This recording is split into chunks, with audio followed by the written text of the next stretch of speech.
Hi, everyone. This is Scott Rogus from FanSided. I'm here today speaking with the American Nightmare, Cody Rhodes, winner of the 2023 Men's Royal Rumble. How you doing today, Cody?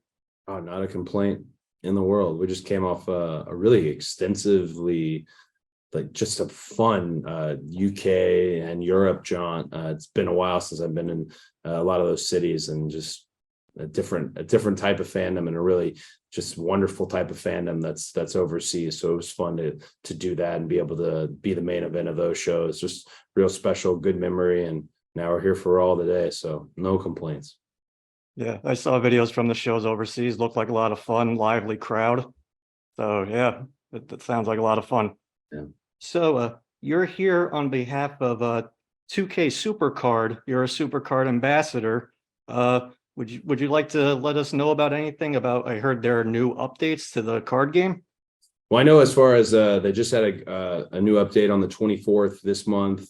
There's a big surprise coming in May or June, and this being the 9th anniversary of Supercard, I'm so glad to be an ambassador for it, because it's such an active fan base, which is what you really want with these games, to be able to really engage and involve. And I feel like Supercard's a little ahead of the. It feels like it's ahead of so many other pieces out there, in a sense that the thing that a fan might think is cool as a card, they're quick to jump on it, more than figures and more than even 2K, just because of the nature of it. The Supercard's able to get it out there quickly. Very proud of it, and it's been fun to see just 33 card variations for me. 33, meaning I can like dip back, and there's me, undashing, and then there's Stardust, and there's all these moments that are connected with, different milestones, low and high in my career. To kind of see the American Nightmare be part of that it's appropriate. It's really nice. And also, this is also your first time in a 2K video game in about over 5 years. How did it feel to, get, face scanned, everything, get back in the video game, this time as the American Nightmare? It was really a dream come true in terms of where it ended up, finally seeing the character model, and then hearing the music and all that. But in terms of the process of getting there, I'm always a little trepidatious with this thing that I created with the fans outside of WWE, and built and perfected, and then shined it up in WWE. Got it. You're almost a little on your guard about how they will treat it, and if they will give it the same amount of love that I do, and it deserves, in my opinion. And certainly it's been very nice to reconnect with the 2K team. Very, very nice. If you think of I say it in promos all the time, going from undesirable to undeniable, it's very pertinent and apt when it comes to the 2K team, because they, Stardust was in their games. A very plucky young underdog babyface Cody Rhodes was in their games, and that wasn't particularly a guy winning a lot of matches. So for them to not only say, hey, it's different now, it's different because of all this work that's been done, and now look at what it's become, it feels like they understand the mission and understand me. And it took some time to get there. I know people wanted me as DLC, but I wanted to do it right. And gosh, 2K really has. Hats off to them. Done an incredible job, and it's the highest rated game in the history of the series. So beautiful thing. A very fun game, I'll have to say from experience. Very fun game. So to get off track a little, not off track, but to change topics a bit, we're almost exactly a month past WrestleMania 39. Yeah. You were obviously part of the main event of night 2. Main eventing WrestleMania is always like the biggest, like one of the big accomplishments in professional wrestling. Where does that moment rank in your career? Main eventing WrestleMania at SoFi Stadium, and then the crowd reaction, singing to your entrance song and everything. What was that like?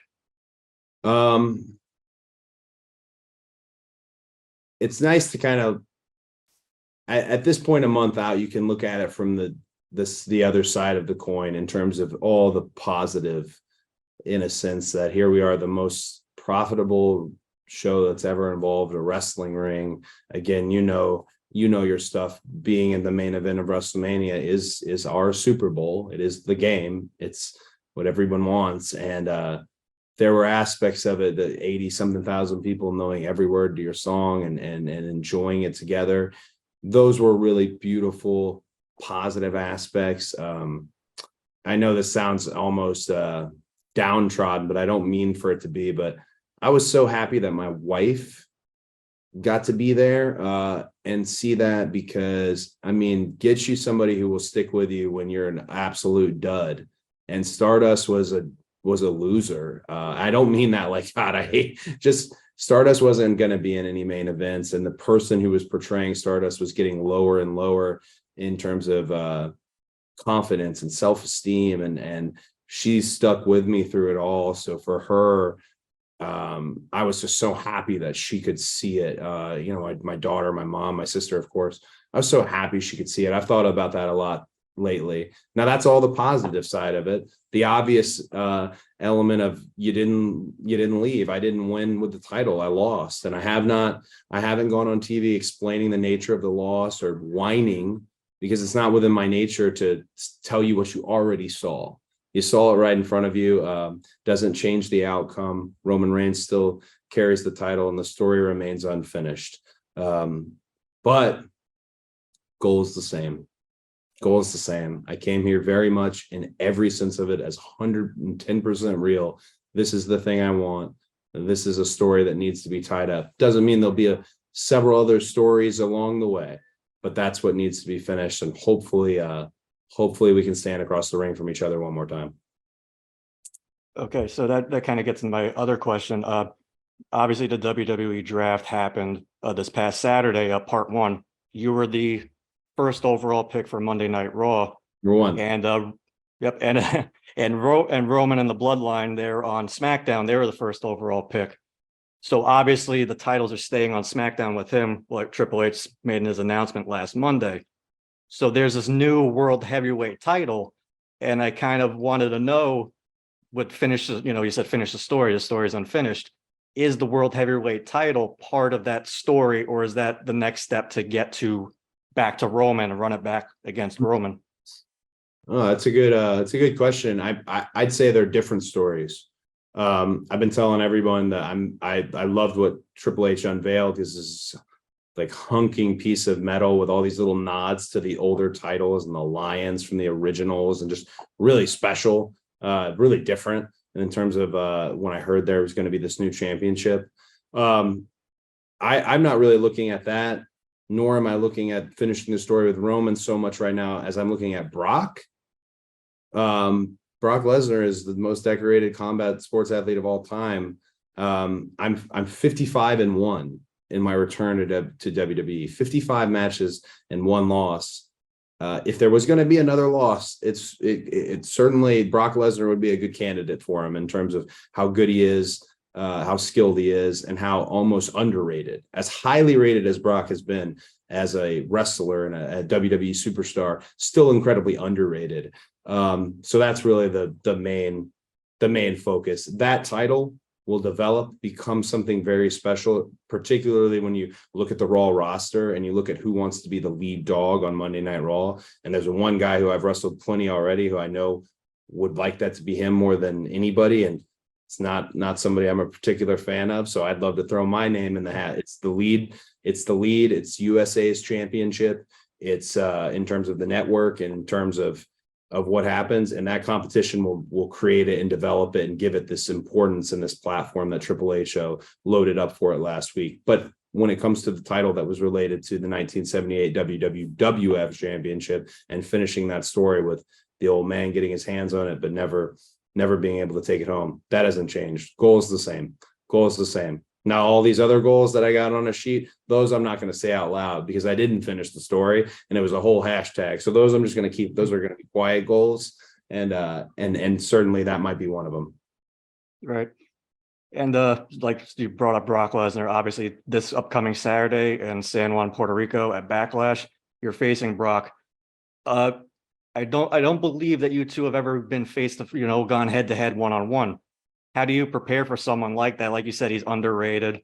you see like he could, maul competitors, but also he could have some competitive matches with like Brian Danielson or AJ Styles. So how you feeling facing that?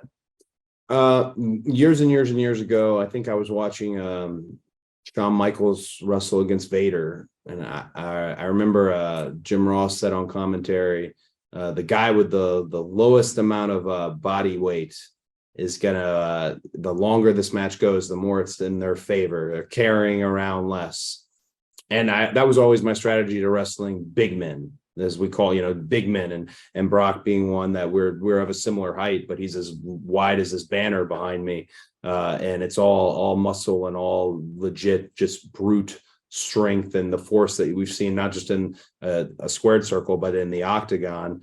I can't just take that Jim Ross piece of advice and that can't be my only thing. It can't just be cardio. I think there's got to be an ace up your sleeve in terms of a strategy. Daniel Bryan, he wanted to take the legs out from Brock Lesnar. I think I watched Finn Balor one time try to take on his ribs. So you have to get really old school and cerebral, and you have to approach it very much from the sports base of what can you do to get this guy behind the eight ball. Or is it a matter of Brock starts so hot so often? Can you withstand the first bit of the onslaught and then gas him out? I'm not going to say which I'm applying towards this, but I'm very prepared for Brock Lesnar. Whereas I think on the other side, Brock is not prepared for me. I think Brock looks at me as someone who's a threat to the top role. He has been the man here. Roman and him have shared that spot, and no doubt they've made it very clear who they are. I showed up and turned a lot of heads, and I think he just didn't like it and didn't like what it felt like watching someone else, as we talked about on this call, main event or WrestleMania. So he gets to find out more about me. I feel like I know everything there is to know about Brock Lesnar, and hopefully we can leave, like I said, 56-1. And obviously, so going back to WrestleMania, obviously it didn't end the way that you wanted it to.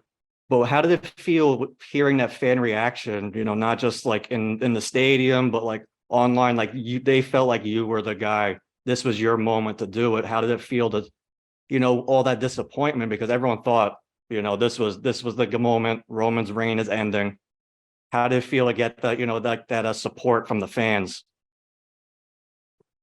I feel like I just kind of, I'm not going to say came to terms with it, but I just kind of made a realization about it all when I was overseas, doing the shows in Birmingham and Manchester and Belfast and the live events that I'm on.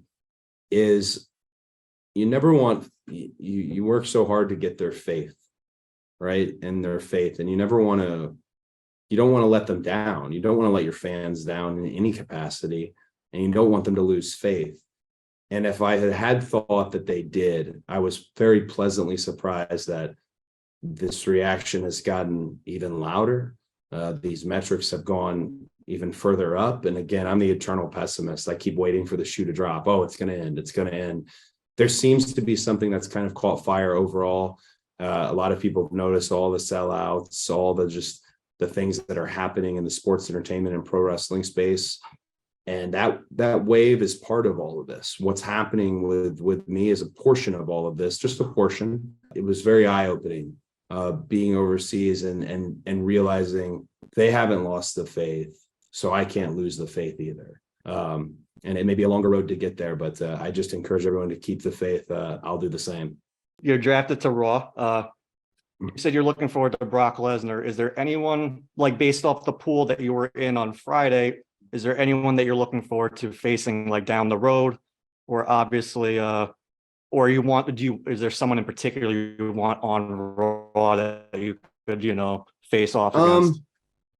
I know I'm interested in kind of revisiting Drew McIntyre. When we had been tag team partners, he had been one of the guys who really pulled the wagon during the pandemic for WWE. He had a great story when he left, and when he came back, he's somebody I'd always like to test myself against. He's a stud athlete, and as the company gets more and more athletic with every encounter and every match, that's the type of person you want to be across the ring from.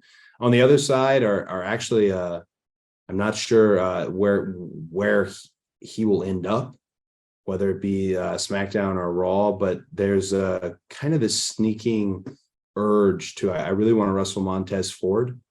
It's just an urge. I have, there's a whole kind of community that is pegging him as a potential single star as we're moving forward. And that might be the case. And usually where there's smoke, there's fire, in a sense, that when you can see something. But it's just something that interests me for sure. But because when I came back, I really only wrestled Seth Rollins, I'm down to anybody, put him out there.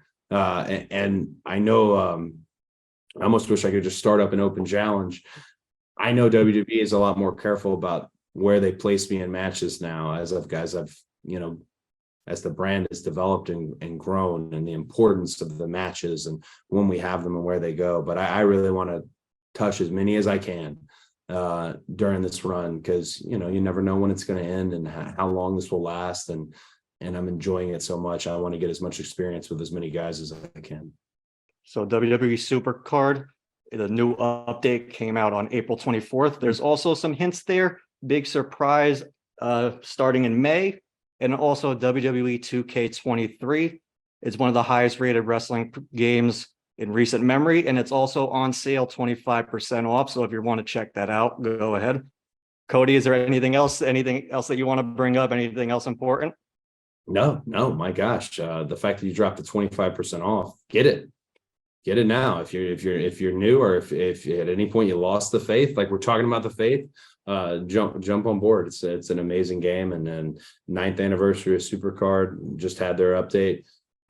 Get on with it. And if you're someone who's curious about any adversity I faced throughout my career, I keep hearing that word, adversity. This is Supercard can only help you, because every iteration of me and all this adversity that people might have forgotten about, it's all woven throughout the cards and the fabric of the game. So enjoy, have fun, let it bring you together. Again, WWE 2K23, 25% off on PlayStation. Just want to let that out there. There it is. Cody, yep. Thank you so much, Cody. Thank you for joining me. This is Scott Rogust from FanSided.